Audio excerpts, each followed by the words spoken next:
Still stand by the fact that my husband is the ugliest man that I have ever met 5 years into our marriage. If you are single right now, it's because you want to be attracted to your partner, and that is just not realistic. I don't know how many times women on this app are going to have to say it. Find an ugly ass man and marry him. And I'm not talking about a guy that just needs a little brush up, okay? I'm talking about a terminally unattractive man. I sleep with an eye mask at night so that I have time in the morning to mentally prepare before I make eye contact with my husband. But here I am, married, and you're not. So who's laughing? I'm picking out this.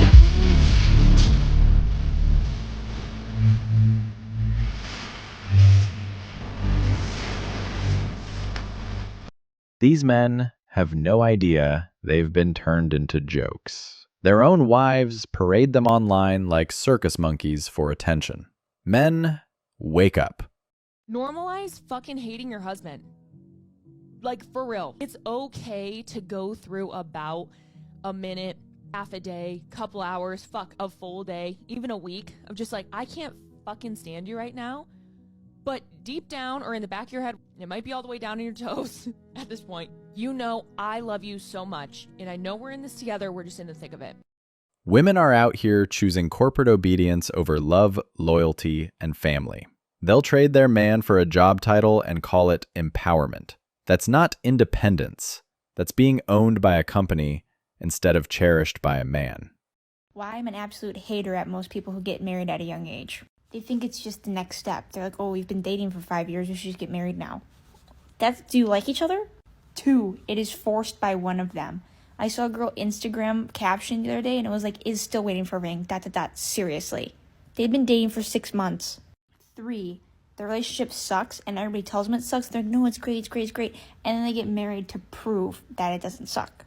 They're too afraid to actually find the right one. They're like, oh, this is okay. This is fine. I feel like I can deal with this for the rest of my life. And then they get married. It's too rushed. They've maybe been together for a year. They're just on a high and they think marriage is what's right at that point. They've never even lived together. They've never even been through anything together. And they're just like, where? You want to know how I really feel? Don't get mad. You're going to get mad. You want to know how I really feel?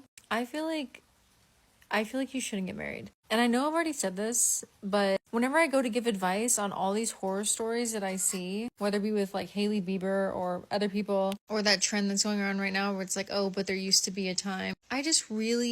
I really wish women would stop getting married. And there's always a conversation that's being had around like SW and how like SW sets women back and how it feeds into the patriarchy. And just because a woman chooses to participate in it doesn't mean that it's not still harmful and doesn't mean that it's empowering. And that's a whole nother conversation. But if we're going to say that about SW, I think this is my little opinion. That's probably going to make you mad, but I feel like the same can be said for marriage. Marriage is an antiquated idea that I believe oppresses women and unrefutably has a history and an origination in the oppression of women. So I feel like we're trying to continue to get something to work that is so flawed from its inception, and it's not going to work.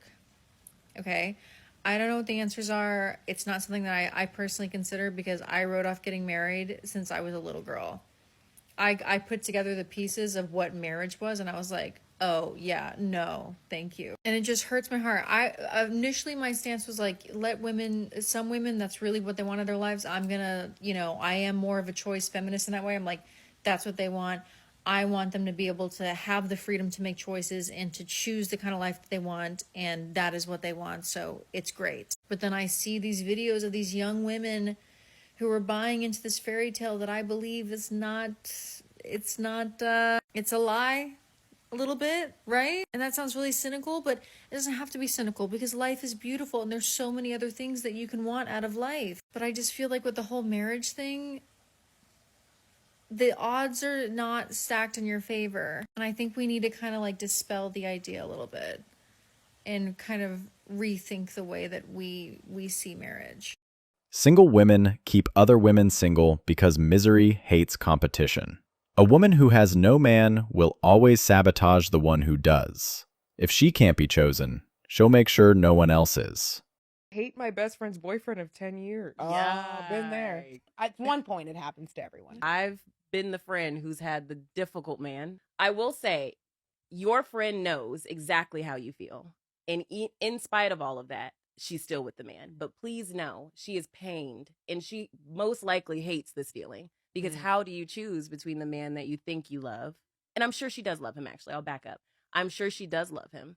But how do you choose between him and the person that you also love? Your friend, your sister, your best friend. It's almost an impossible decision to make when you're in that moment.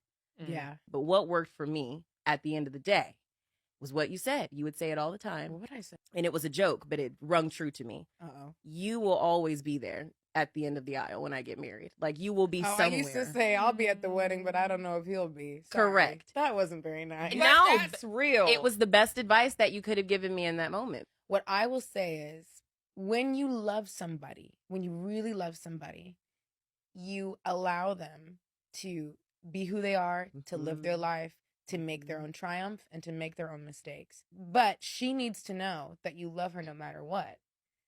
This is hard. Loving somebody is hard. Female friendships that last a long time, this is why it's such a triumph to get to this place. You love because through it's a lot of work. bullshit. It takes a lot of work. Your wife's biggest threat isn't another man. It's her single, bitter friends. Women with no love in their life will always convince others to ruin theirs. A woman who can't keep a man will make sure no one else does either. Child-free women are becoming a threat to the society because when a woman no longer chooses marriage, being a wife, or selfless motherhood as the purpose of a life, instead she's focusing on herself, putting herself first, you are becoming a threat to the very system that's oppressing you. Because patriarchy and capitalism has been benefiting so much from women's sacrifice, silence, and suffering. And all of a sudden, you're not playing their games. So who's gonna give birth to more cheap laborers to keep the rich richer? How dare you? And also, a child-free woman is going to put up with a lot less bullshit than women with kids does. Imagine this, you're a working mom, your boss treats you like shit, there ain't no much benefits for you, but you can't leave because you got babies to feed. Now compare that to child-free women. She can look in the manager's eyes and say F you and leave today because she ain't got nobody to take care of except for herself. A child-free woman is a woke woman and she's not controllable or governable, and they don't like that. Your wife's biggest threat isn't another man. It's her single, bitter friends. Women with no love in their life will always convince others to ruin theirs. A woman who can't keep a man will make sure no one else does either. Sorry, I heard some of y'all didn't get the memo, so I'm here to just, reiterate it. These niggas are narcissists! Run! Run for your life! They're trying to take your light! It's fuel! They're vampires! They're fucking vampires! Run! Oh my god, the devil's in your house! Run! Women, we gotta get real for a minute. I hear this all the time.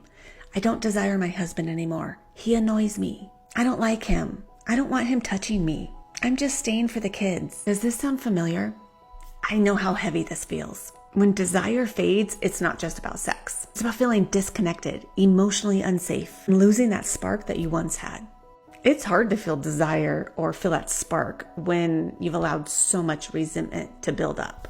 And I also hear from many of you that you just don't desire sex and you could go without because either it's not fulfilling anymore or it just doesn't mean anything to you. But here's the thing, this mindset isn't just affecting your marriage. It affects everything. When you've lost desire, it's not just about your husband. It's about how you're showing up for yourself too. When we stop desiring our partner, we stop investing in the relationship.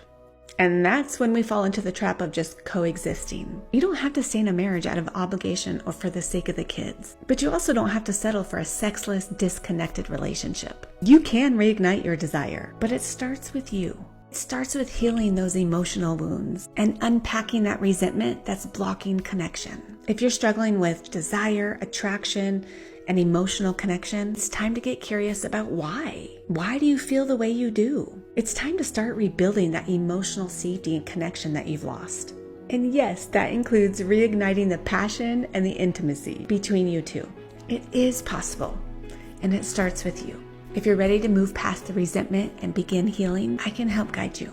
Comment help below, and let's schedule a free 30-minute session. We can start rebuilding your marriage and your desire. These women claim marriage and motherhood are oppression. yet proudly get passed around by the same men they swear they don't need. They don't hate commitment. They just hate being accountable. Is there something wrong with me that like I don't find any guy attractive, like ever? I don't. I give these guys a chance. I kiss this guy. He kissed like a bird. I was like a baby bird in a tree and he was feeding me and I was like, ew, no. I'm not auditioning for Animal Planet. You can tell so much about a guy by the way he kisses. And I don't know who taught them how to kiss. I don't know what they're doing. I really think these homeboys that I go out, they were the boys that like practice kissing teddy bears. They were kissing posters and shit. I am not a wall, nor a baby bird. She has nothing to offer, yet feels entitled to judge men as unattractive. That's the modern delusion. The loudest opinions always come from the least qualified to speak. The audacity isn't surprising anymore. It's the standard. Thanks for watching, brothers. Remember, stay focused, stay free, and keep walking your own path. If you found value in this video, drop a like, share your thoughts below, and don't forget to subscribe for more content on self-mastery and independence. Until next time, walk tall, stay true.